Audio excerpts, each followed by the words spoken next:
Welcome back to Let's Talk About Scams. I'm your host, Joyce Petrowski, founder of R.O.S.E Resources Outreach to Safeguard the Elderly. You can find more information on our website at roseadvocacy.org. We have plenty of resources. We have our social media links. And on the homepage, if you scroll down, you can sign up for our newsletters. We have an emailed one and a mailed one. And we have a contact us form that you can fill out if you have an idea for an episode or you want to share a story. Just fill out the contact us form and we'll see what we can do about getting that on a future episode. So today, I want to talk to you about an impersonation scam, and that dealt with scammers impersonating different government offices. And the end result was, money going into a cryptocurrency ATM machine. And so there's a gentleman that would like to share his story. His name is Sonny.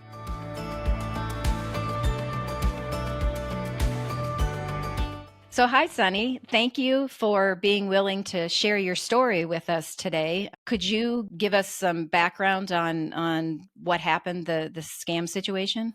Okay, so a couple of weeks ago, I was out of town on business and my wife was at work and she got a phone call. And when she answered the phone, the lady immediately said, "Hello, this is Sarah Melendez from Customs."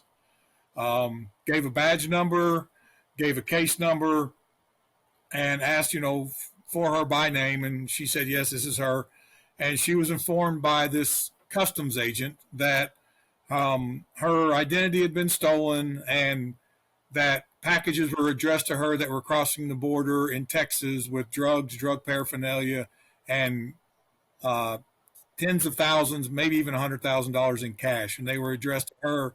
And they even had our previous addresses. My wife and I have moved around a little bit for jobs. And so they had addresses in northern Indiana that we lived at, southern Indiana that we lived at, our current address we live at now, and another address we had moved here from in the last couple of years. Even 2 post office boxes we used for bills. They had all of them. And so it seemed very real to her at that point. So they told her that as a result of this, there were warrants out for her arrest, 3 different warrants in her name in the state of Texas. And they were confident that her identity was stolen and it wasn't really her, but she needed to clear her name. So then she was told she needed to speak with someone from Border Patrol. So they forwarded her to Border Patrol. And now Border Patrol, he gets on the phone and he says, "Hello, this is Dennis Smith, badge number, phone number, case number, all that stuff again. I'm really the one that's going to help you clear your name. Here's what we need to do." So you do have, and he told her specifically, you got 2 options. You have a court date 2 days from now in El Paso, Texas, and we live in Tennessee. So obviously you're not going to make it from Tennessee to El Paso, Texas in a day. So, unless you're going to fly and all that stuff. So obviously that's not an option. So the other option is freeze all your assets, get a new driver's license, get a new Social Security card, and any form of ID will have to be replaced as well. And they can help you do all of that. So she said, "I can't get there, obviously." And so he goes, "All right, well, okay, well, since you can't make it to the court date, we're going to have the U.S. Marshals get on the phone with you, and they're going to give you step-by-step details on what you need to do." And she's like, "Okay." So they get the U.S. Marshals on the phone, forwards her call now at this point.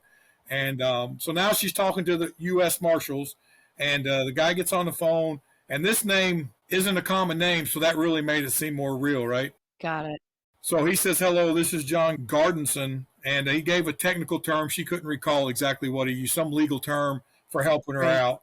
And he talked about some sort of ADR approval and gave her a form number.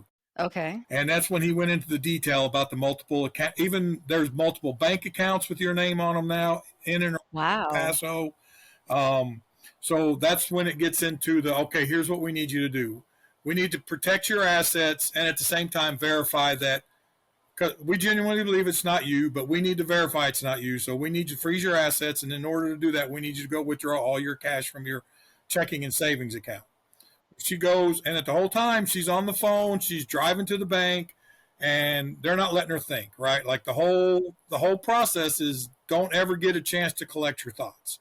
Just constantly one problem, then another problem, then another challenge. And every time she would ask a question, they would divert her thoughts because they don't want her to collect, have a moment to think. They want to keep her in that emotional state of fear. Exactly. And so once the guy tells her, once the verified accounts, once they verify her accounts aren't associated with any of the money, then it'll be accessible. And in order to do that, she needed to turn her money over to them.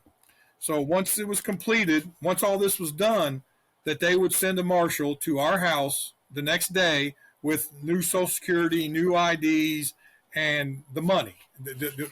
And they would hold the money in the meantime. And so that was when she was given directions to go withdraw the money from the account, and they directed her to a Bitcoin machine where she was to deposit the money. And so she does all this stuff because she obviously they she doesn't want a bad name, right? She's a teacher, so she could lose her job, she could lose her career, friends, all this stuff. So she does exactly what they tell them to, what they tell her to do, and the whole time she's talking to multiple people, and it was just one thing after another. And she received the phone call at 10:30 in the morning, and the transaction at the Bitcoin machine took place less than 2 hours later. So the whole time she was on the phone. It was a 2 hour call, and they told her, don't talk to anybody else because it would be suspicious behavior if you're trying to, maybe you're prompting people, so we can't have you talking to other people because that would look suspicious on your part. And so she does all that. She calls me, I'm out of town, and she's like, hey, my identity got stolen.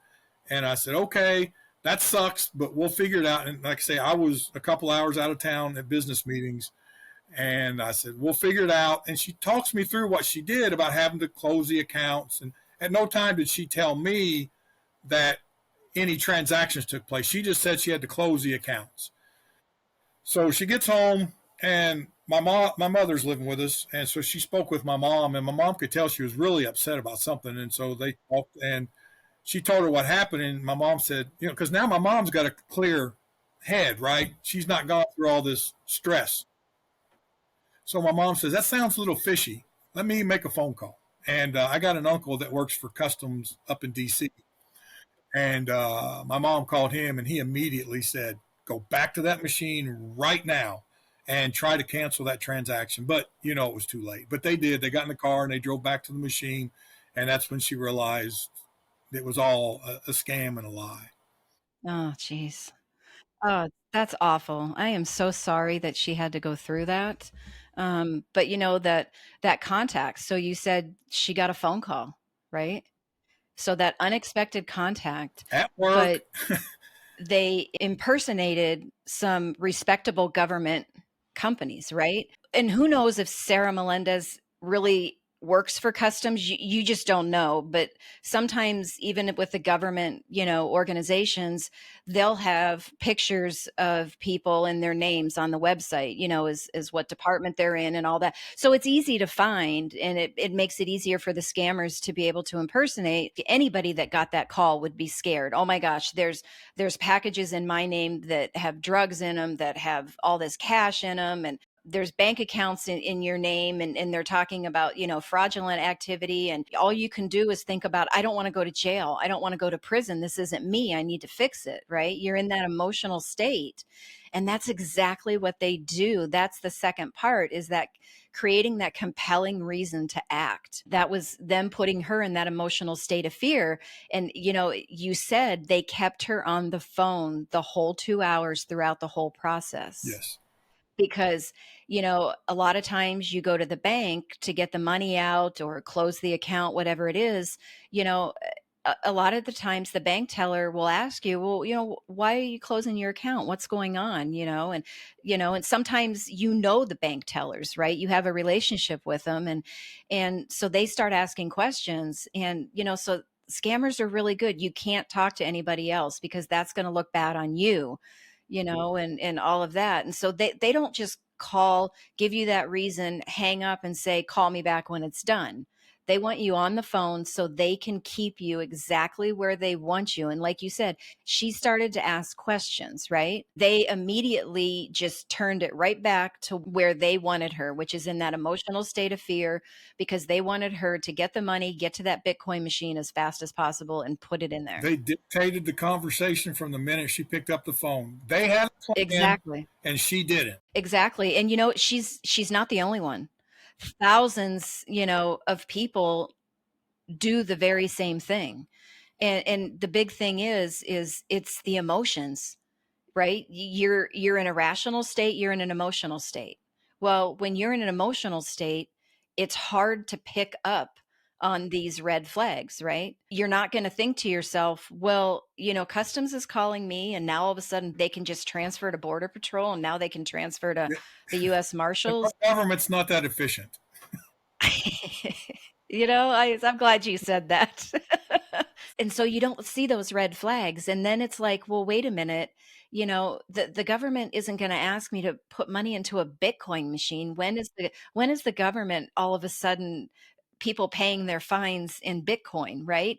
But you're in that emotional state and you don't see these red flags. You're not thinking rationally, which is the second thing that we always tell people, will be aware of your emotions, but it's hard to be aware of those emotions when you're in that emotional state. Once you're on your heels, it's not the same game. Exactly. So the second one is have that trusted person that you can talk to before you act on anything.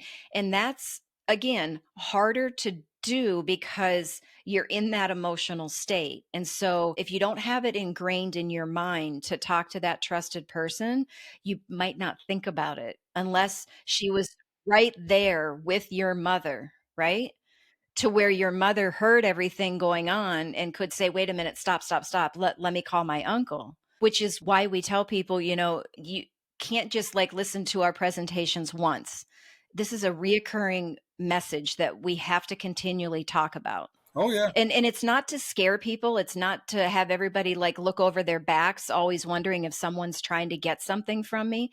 It's to have a healthy skepticism, right? And the more that it's a habit and it's ingrained in your mind and a habit, the more apt you're going to be to get out of that emotional state and say, I need to talk to, I need to talk to Sonny, or I need to talk to my mother-in-law, whoever that person is, right? Correct. And say, I'm really scared. I might go to jail. But then, as they walk through it, you're sitting there asking questions to get them in a rational state, and then they'll all of a sudden go, oh yeah, this doesn't make sense. Correct. Yeah. And I mean, you're talking about a person who wants to do the right thing, doesn't want to go to jail. That's the person that they want to get. They don't want to talk to me because I'm very direct. And I'm not saying I can't get scammed, because when you think you can't get scammed, you're a prime target. You're a prime target. You are not smarter collectively. You just, like you say, you have to have that healthy level of skepticism. And it's not about living your life in fear or being afraid of what's around every corner, but educate yourself, educate your family. That would, if anything, my message to anybody that sees this is talk to your family members. I knew about this stuff because I watch videos and I hear about this AI now where they're matching your voice and calling your family and stuff. So I try to educate myself a little bit to that, but I think I should have maybe talked to her more about it. I'm not saying that would have made a difference, but Right. You talk don't to know. people. Don't think that your mother or your grandmother. I'm just thankful that it was a large amount of money, but it was not such a large amount of money that it's going to destroy us. But if we were 85 years old, retired, living on fixed income, and they got their hands on your entire retirement account, it would be devastating. And Absolutely. they don't care. They They don't care. absolutely don't care. They will take every single penny from you or your loved ones. It's so important to talk to people. It is. Talk. It is. I have a lot of people say, well, my grandparents or my parents, they're really smart and they still have all their cognitive function, and they're just not going to fall for a scam. And it's like, okay, everybody would like to believe that. Or they'll say, they don't have any money, so there isn't anything for them to get. But scammers still have ways of getting money out of people that don't have money. I tell people, scammers don't send out a financial survey and an IQ, test. And then they get it back and go, okay, well, these people are on the lower end of the IQ and have a lot of money, so I'm going to go after them. No, they cast a wide net, That's correct. and they're looking for the lowest hanging fruit, the ones that are going to engage right away, right? Oh yeah. They've been really successful with the lowest hanging fruit, so they haven't really needed to go up the tree, but it's an option. If they're not getting what they want out of the initial targets, right, then they're going to continue to go up that tree. So everyone is a target. Yes. Like you said, the education and awareness, and especially, I don't know how old you and your wife are, but I'm going to be 59 this year, and I grew up with no cell phone, no computer. When I'm giving presentations, people chuckle when I say this, is that we could only walk and talk on the phone as long as that cord would allow us, right? There was nothing about putting a phone on the dash of your car and talking on Bluetooth while you were driving. That just didn't exist, right? And we were very philanthropic and trusting. So philanthropic, not just money, but time, talent, and treasure.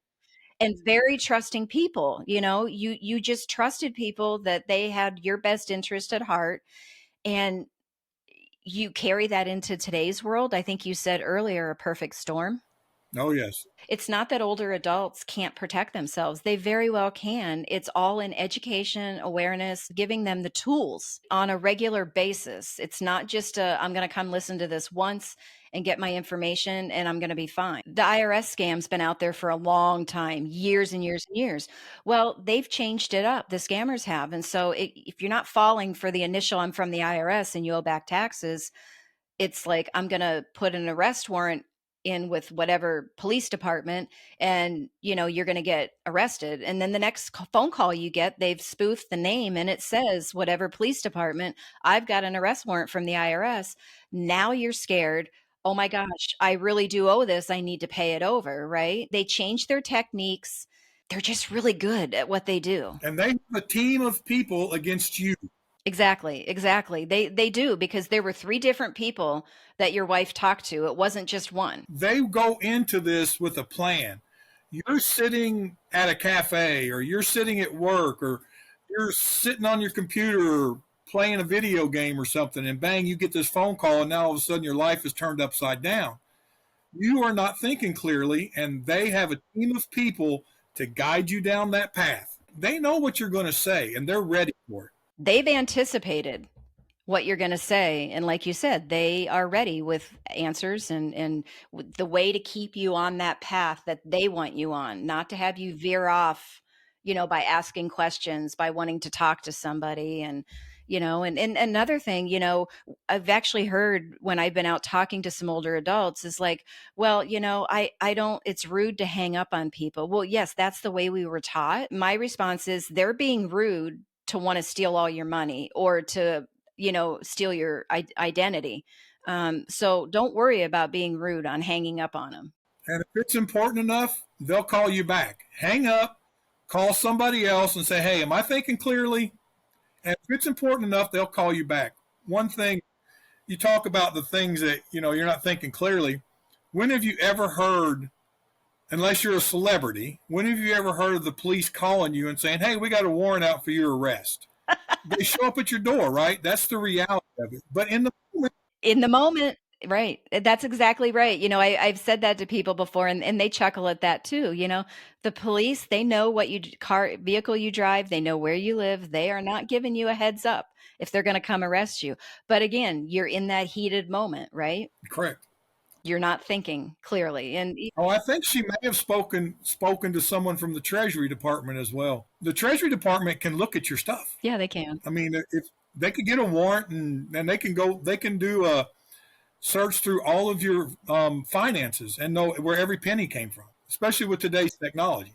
But again, I can sit here and say that 2 or 3 weeks after the fact, and even the day of the conversation with her, but in that moment, they know. And if you ask a question, they go, "Uh oh, she's starting to have a moment of clarity. Let's change the subject. Exactly. Let's throw another challenge at her and not let her focus on this moment of clarity, and let's make it foggy again." A lot of people feel like they were really stupid to have fallen for a scam, and it's like, no, you're not stupid. You were in an emotional state. I've had many conversations with my wife. You talk about that. She does feel stupid. She feels humiliated. She's embarrassed. She's angry. And those are all Um, natural reactions. and I told her, and this is what I tell people when we talk about it, is this didn't happen because of you. This happened to you. Right. You did nothing wrong. You are simply a victim. Exactly. And there's no responsibility on your part. Exactly. And the staggering things I've found out since I started doing research, and because I have told people I'm going to start talking about this at work, at meetings and stuff. And I don't know, I think you may have told me the unbelievable of 1 in 6 or 1 in 7 victims are the only ones that report it Yeah. because of the embarrassment, the humiliation. But if more people are, and that's why I'm willing to do this, if more people are willing to talk and educate people, other people might go, whoa, maybe it could happen to me. Maybe I do need to talk to my family members. Maybe I do need to tell friends about it. Maybe I need to just stop answering phone calls I don't recognize. Yeah, it's there's a lot of hindsight, after you've fallen victim.